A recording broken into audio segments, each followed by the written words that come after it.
This is all theater. This is all just political theater. Political theater. Political theater. Pure political theater. Theater. Political theater. The nefarious, significant and protracted political theater for political theater's sake. I yield back. From Washington, this is Political Theater, Roll Call's review of the spectacle of politics on Capitol Hill and across the country. I'm Jason Dick.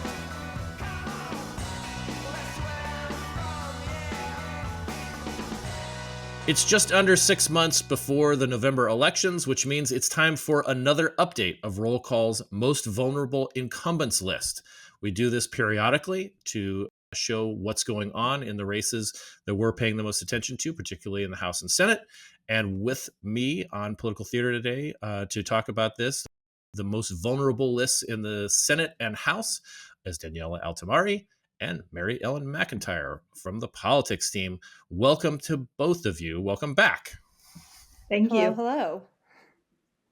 So I, without giving too much away on the list, because I do want to encourage people to read every word of the most vulnerable lists. I want to talk about like why we do this and how we do it. We will update this, roughly, at these intervals, like 6 months out, we'll do another time, 3 months out, and then 1 month out. And then obviously election day sometimes is the ultimate arbiter. Looking at you, Georgia, putting us through multiple runoffs and so forth. But we do this, we start doing this a little over a year out because we want to, give people an idea that, again, politics never sleeps. There's always a race going on. Once there's an election, there's another election just right around the corner for a lot of people. You have to lay the groundwork, raise money, meet your constituents, all that kind of stuff. So let's, this franchise for Roll Call goes back a long time, several decades. But let's talk about what the most vulnerable incumbents, what that comprises and how you all compile it. I'll take a gander at this one. I mean, I think you're asking, why do we do this? I think that looking at this list, ranking the most vulnerable incumbents, one, it helps to kind of get a sense and give a sense of these are sort of the most competitive races. These are how both parties are thinking about their maps and how they are looking to either win and retain or to win back a majority. It's also looking at, okay, here are the members who, for different reasons, it might be that they are vulnerable in the general election in November, or they're vulnerable in a primary. We're in the middle of primary season right now. They are vulnerable, and everything that they are doing right now is in the context of they have a race that they could lose and they could not. There's a good chance that this person may not return to Congress in the next Congress, and sort of how that can shape your conference or caucus, depending on the various terms the parties use.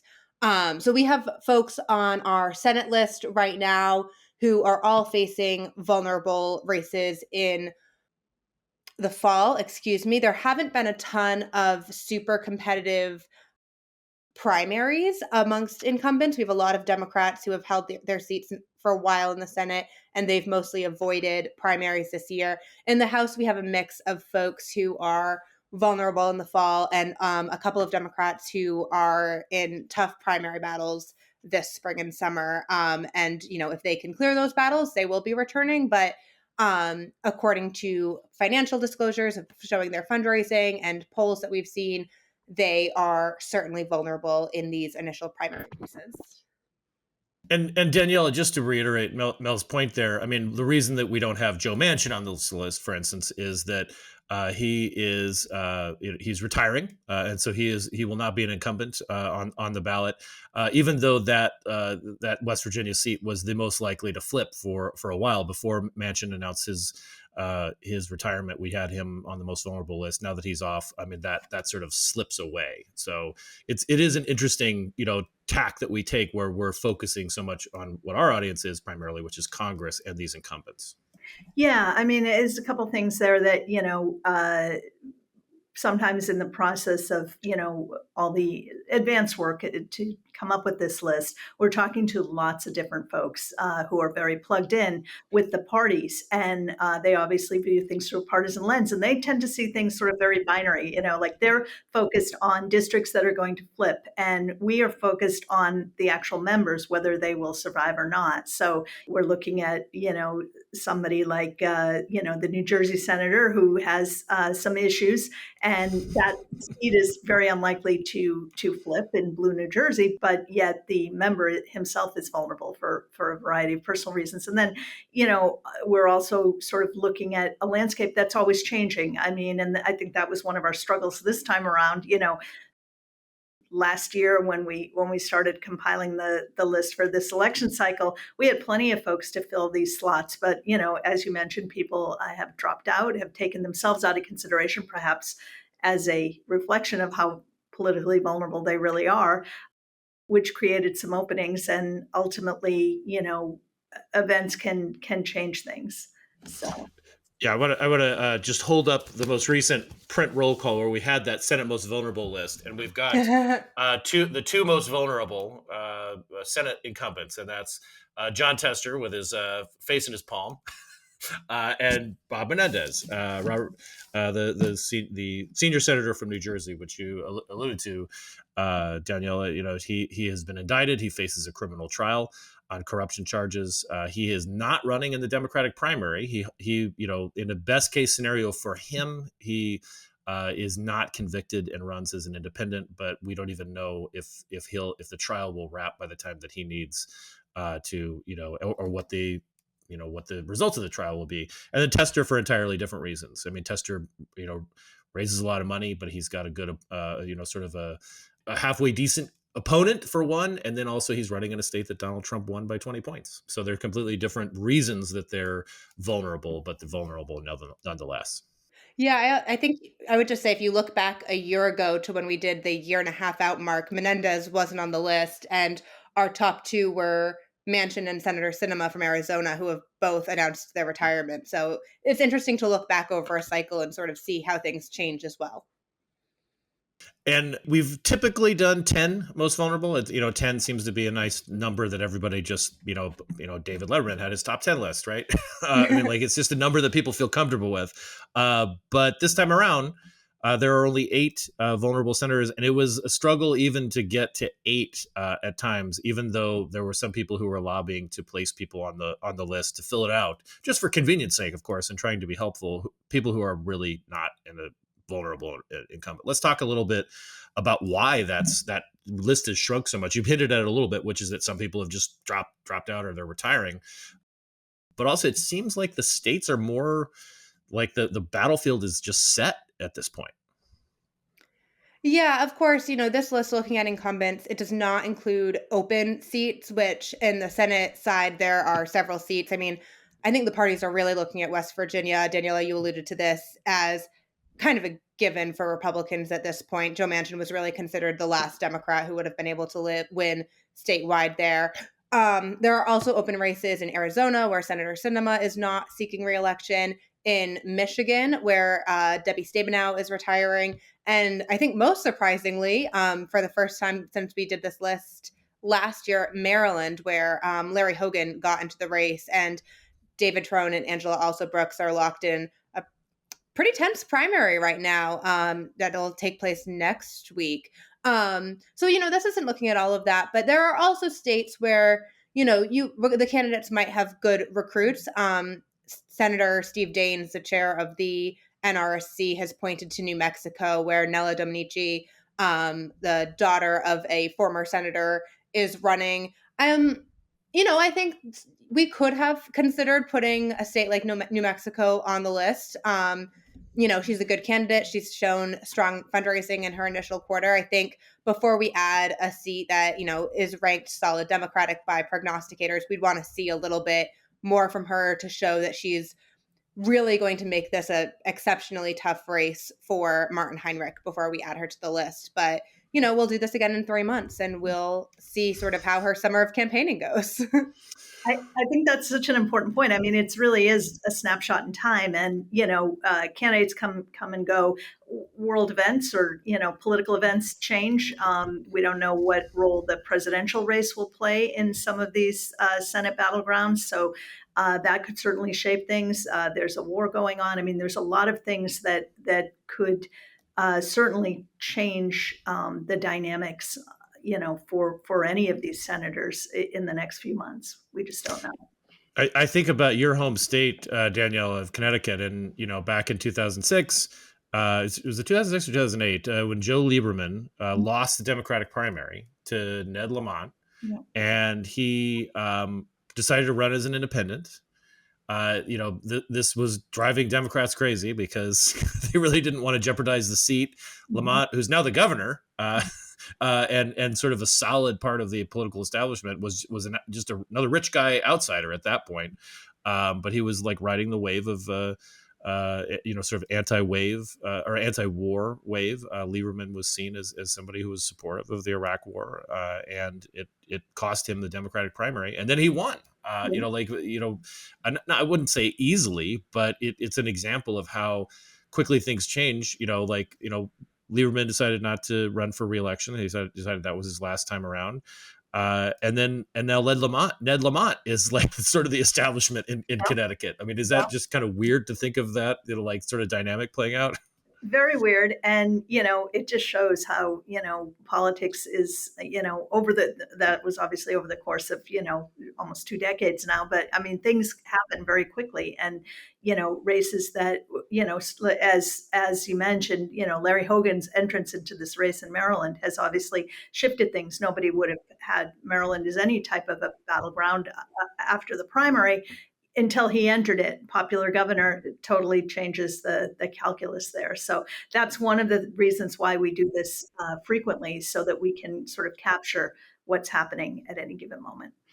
And listeners, you should know that we're still covering the Maryland race. We're still covering these things, but like the most vulnerable incumbents franchise is just a part of what we do at Roll Call.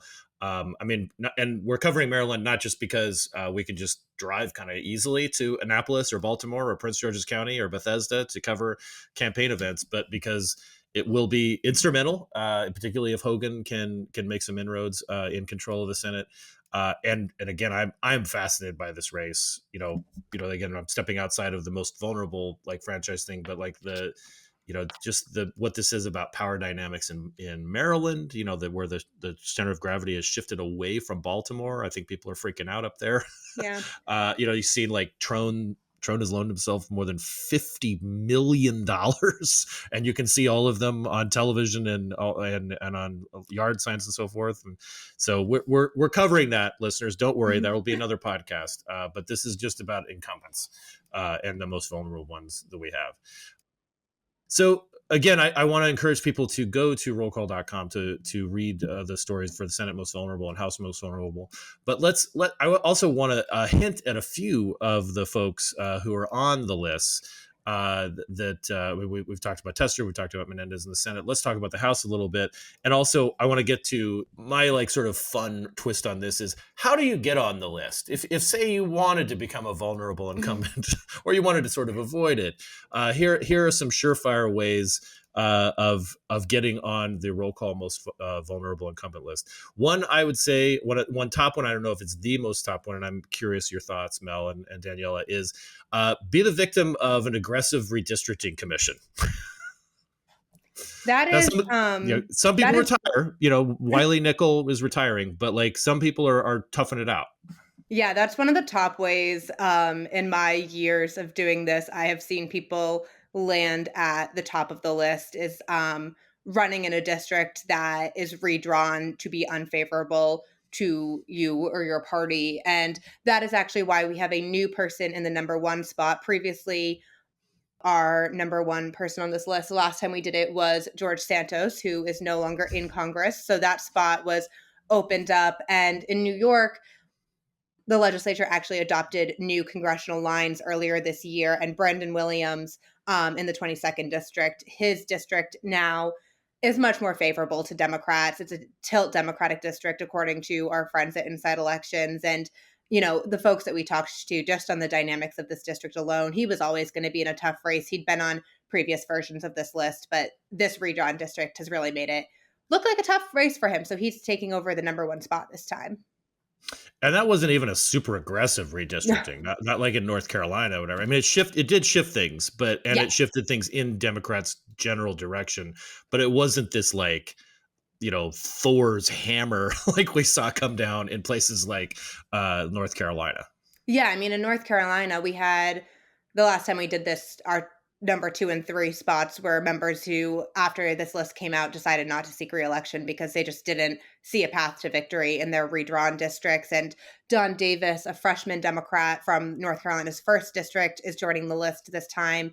He was always going to have a tough re-election race, but this new district is even more tough. It's the true toss-up race in North Carolina this year, and he'll be facing a new opponent, Lori Buckhout, who Republicans feel really good about. She won her primary against his previous opponent from the last cycle, who he defeated, and I think Republicans feel good that she's a stronger candidate to challenge Davis, who again is a freshman. So, while he had some local experience, he hasn't, been serving this area as a whole for years and years, which is always a little bit of an easier way. I think if you look at our House list, there's quite a few members who are in their first term. And I think that really shows how it can take time to build up a profile in a district. It doesn't just like automatically translate in 2 years that everybody knows who you are, especially, if your district shifts or your people are moving in and out, and just getting your name ID up is not the fastest process. Right. And another good way to get on the list of most vulnerable incumbents is to represent a state or district where the opposing party's presidential nominee won easily. Danielle, this is a little bit more of a Senate feature because, there are so few districts who, that don't adhere to like the general things. There aren't that many Trump Democrat districts or Biden Republican districts left anymore, but there are states where, say, it's typically more about Trump winning handily, and that accounts for a decent number of people who are on this list. Yeah, and even in the House, I think that's why you see so many Republicans in California and New York, meeting our sort of metrics for being vulnerable, because they are in districts where in those 2 states in particular, blue states, but yet they're Republicans and they won. So swing districts, I like to see, like in my own home state of Arizona, there's an independent redistricting commission, and it seems like there are about anywhere from 3 to 4 states or 3 to 4 districts where they change in wave elections, but not in close elections necessarily, but definitely in wave elections. So, and it's the same sort of 3 that are around like Phoenix and Tucson suburbs, and places like that, very swingy kind of places. And I think your point about, in districts where Biden won and a Republican holds it, or vice versa, Trump won and a Democrat holds it. I think especially when you look at so many of those seats in New York and California, this is really interesting because, when you have a state like Pennsylvania, where we have some of these crisscrossing states, you have so much attention paid on the presidential race that sort of becomes very top of mind. And of course, the congressional races are also top of mind, but there can sort of be like playing off of each other. Whereas if you look like a state at like New York or California, Republicans are not expecting the Biden campaign to be spending money on air here. So we don't know exactly how that's going to turn out. I know we've sort of seen both parties really focus on these states, whether it's to try to flip them or defend their incumbents. But that is, I think, sort of a question mark that's a little bit different in those 2 states this cycle, especially just with the number of competitive House races taking place in both of them. It's interesting too particularly California and New York, which you both mentioned. Like, it's in 2022. We didn't have, that's a midterm election, so it changes the dynamics for places like California and New York, where those are overwhelmingly sort of Democratic. At that federal level states, if you don't have that driving turnout, you're left to the whims of what's going on, maybe economically or things like wars and so forth. And then it'll be interesting to see what happens this year, because both people running at the top of the ticket are so incredibly unpopular in Trump and Biden. It's sort of fascinating. And like I think that the common wisdom that seems to be shaping up at a place like New York was that the reason that so many, seats were able to get flipped to the Republicans in 2022 is that, one, no Democrat at the top of the ticket driving turnout, and Lee Zeldin, who was running an uphill battle to be governor, still managed to get turnout in going Republicans' way, even though he lost the governor's race to Kathy Hochul. And that it seems to be that a lot of people are saying that really helped put people like Mike Lawler and Williams and so forth and Santos over the line. Yeah, I think we'll see how much that effect. I think, some of those themes that Republicans really focused on in 22 were also very prevalent earlier this year in the special election to replace Santos, which, we've talked about on here before. And Democrats won that. There's a lot of, it's not quite as simple as that, as Democrats were running, a much more well-known candidate who had a record that was really well suited to that district. I don't necessarily think you can say because Tom Suozzi won the special election, all of these Republicans are also going to lose re-election. I certainly don't think that that's like a crystal ball type of look forward from this. But yeah, I mean, we'll see if those dynamics and those issues carry over or not. I certainly don't think that those themes have gone away in New York races. But whether or not there's a Lee Zeldin and their Senate candidate to take on Kirsten Gillibrand, who, is not on our most vulnerable senators list and hasn't really become clear that there's any reason for her to be, is another question. So we've got redistricting, represent a state where the opposing party's presidential nominee, or just, political demographics are running against you. Indictment, get indicted. That's another good way, easy way to get on the list. Although it does not seem that Henry Cuellar is quite made the list yet, because we're taking a little bit of a wait and see. Is that right? Yeah, I think this is one that we'll be kind of watching. That his indictment was only announced a few days ago. There's actually still a runoff to find out who his Republican opponent is going to be. I think this is one that we'll have to wait and see. I think one thing that's interesting to look back on, he was under investigation regarding some of this in the last cycle, and Republicans definitely really pushed that. And he was elected, I believe, by a double-digit margin. So we'll see sort of how that plays in out. Texas in a midterm year. Yeah, exactly. So this is he has shown a lot of longevity in this district, both in competitive general election races, and he's had some very competitive primaries as well. So I think that's a little bit of a wait and see. It doesn't seem quite as obvious that this is going to put him on the top 10 of the list, but I think it is clear that Republicans are taking another look at this district and trying to get some more information here. So get redistricted, get indicted, represent a state that you're not in tune with.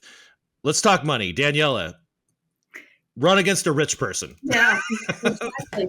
I mean, that's a big one because you look at some of these, well, like Mike Garcia is a good example in California, running against an incredibly wealthy Democrat who's lending his own campaign a lot of money and also raising a lot of money apart from that. So that definitely makes him more vulnerable than, somebody who's running against someone who doesn't have a big war chest, for sure. And also, I think another way you can get on the list, be a freshman, because it's much as, as we were saying before, it takes a while to build up your brand. So, the easiest way to get knocked out is early on, right? After you've been entrenched for a bit, it can be a little more challenging. Yeah.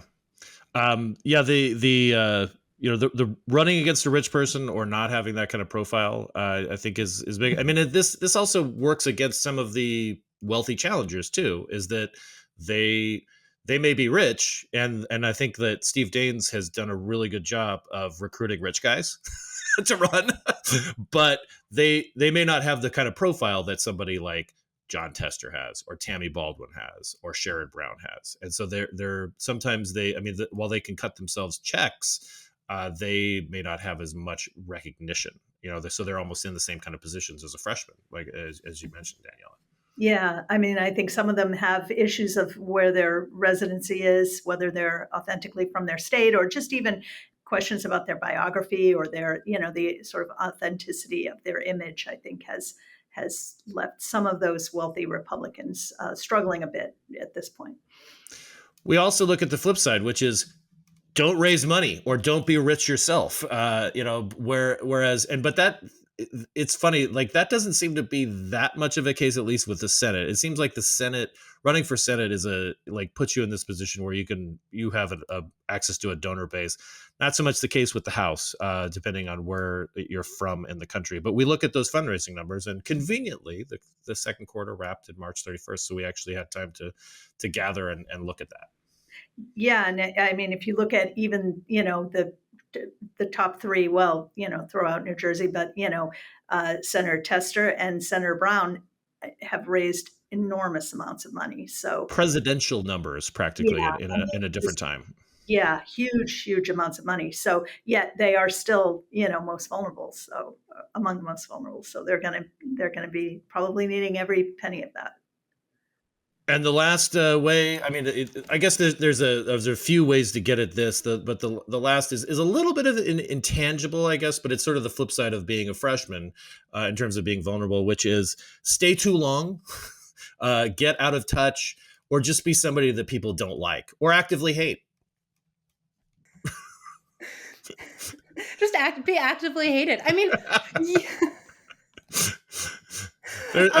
granted, Congress finds itself in that 9 to 10% favorability rating. What John McCain used to call barely friends and family favorability rating. So it's easy to latch on to negative feelings, but like most people do actually feel like while they may hate Congress, they like their member of Congress. Mm-hmm. But there are some people who are not exactly warm and fuzzy, we might say. Yeah, I mean, I think it's a little bit tough because.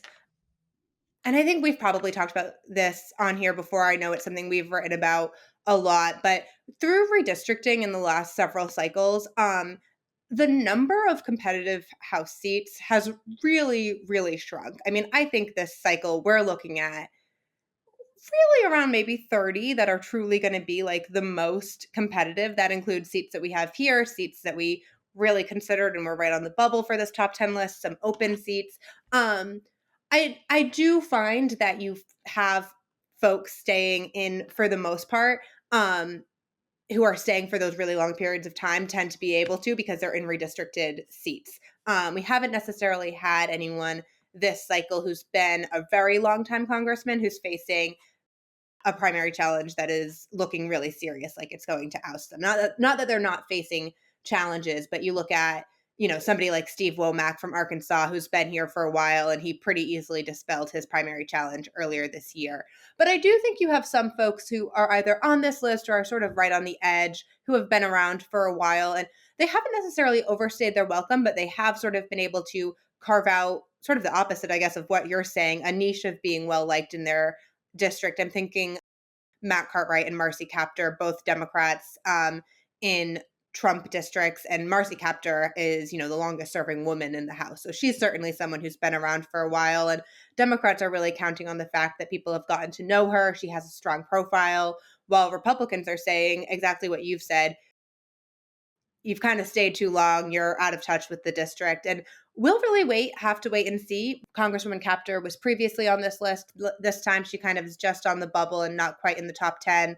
So we'll see. But I do think that we haven't seen quite as much this year attacks as we have seen in some of the most immediate past cycles of so-and-so has simply been here too long and I am the new young guy coming around to oust them. We'll see. But so far we haven't seen quite as much of that as maybe we have in the last few cycles.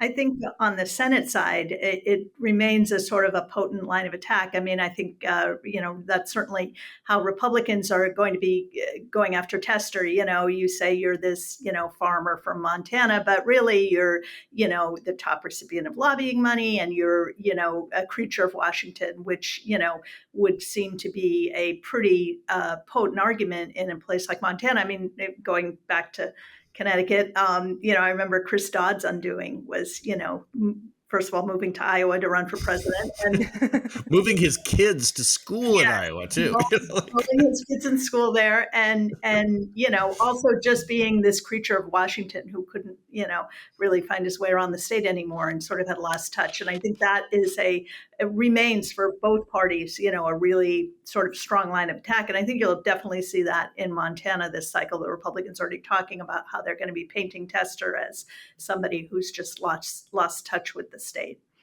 Yeah. That is going to be an absolutely fascinating, race to watch, because I mean, again, that is a line of attack that they'll use. And, the more time you more elections you win, the more time you spend here, the more sort of entrenched you get. But then he also goes home a lot and rides his tractor with his seven fingers, he's his opponent, they're sort of flipping that same argument to his opponent, that he's a rhinestone cowboy. He's not authentic. He's not Montana at all. He grew up in Minnesota. He, professes to be a rancher, but he's not really. He, made some misstatements or some statements that were not well received about public lands in Montana. So, it's going to cut both ways. And I think, both parties will try to use that line of attack.